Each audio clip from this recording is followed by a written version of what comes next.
Name's Kurt Peters. I'm originally from Orange, New Jersey. Came to J.C. Smith in 1963, graduated in 1967, and I was an English major and psychology minor.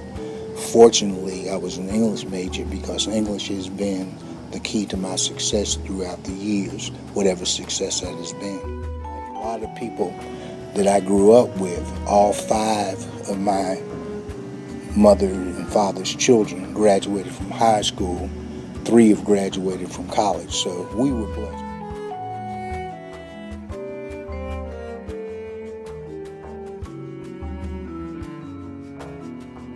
After doing our study for you, we found out that you're one of the first African American news directors. Could you talk about some of the pros and cons that you face being one of the first African American directors? You have to remember, back in '72, there were few, if any, black folk on television. Now, prior to that, the previous 2 years, I had a summer program on WBTV. It was called Right On. And basically, with the intent of the program was to put a black person on television and talk about black things.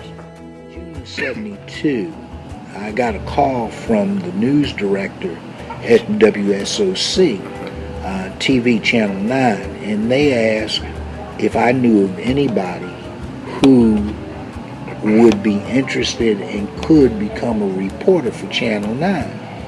I knew someone, me.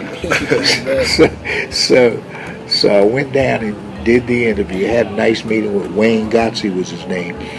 Had a good interview with him, and then I went into the studio and read some copies, looking at the camera and the whole 9 yards.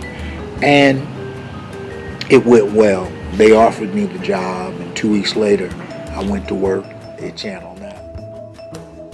I'm probably the only guy you will ever know, black guy, that actually went to a Ku Klux Klan meeting. I mean, a full-scale Ku Klux Klan meeting.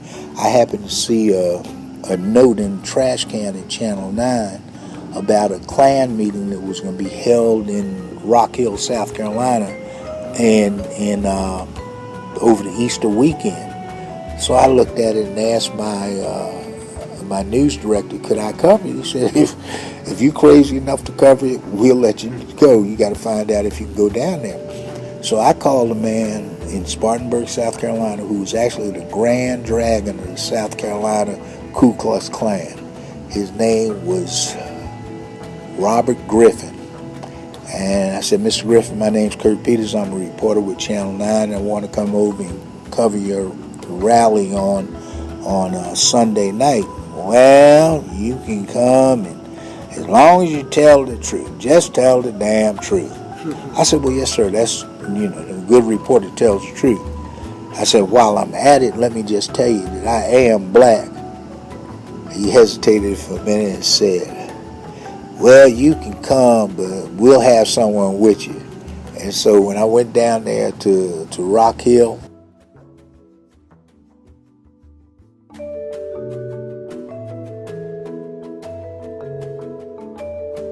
were there ever any times where you thought, like, I can't do the South, like, it's just not for me, it's like...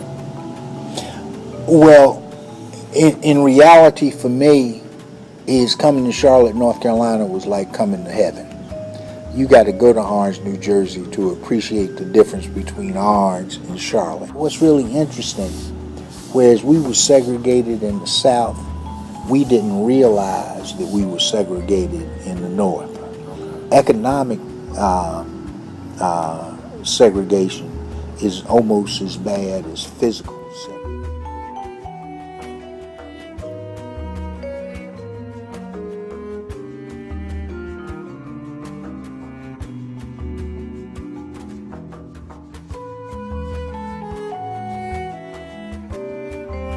And back in the day, blacks could ride the train, and when you were coming from Newark down to D.C., you could sit any place on the train you wanted.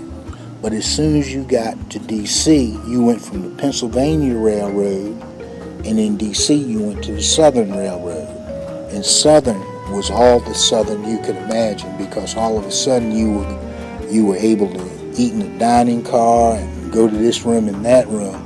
But once you hit DC going south, you were restricted to areas you had to sit.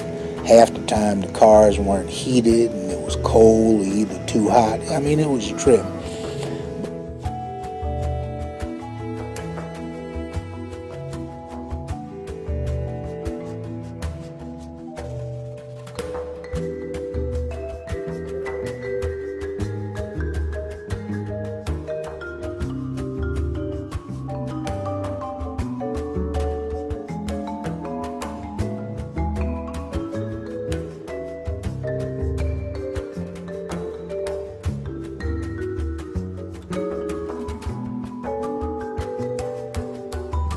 And another thing is, part of the discrimination comes when you accept it.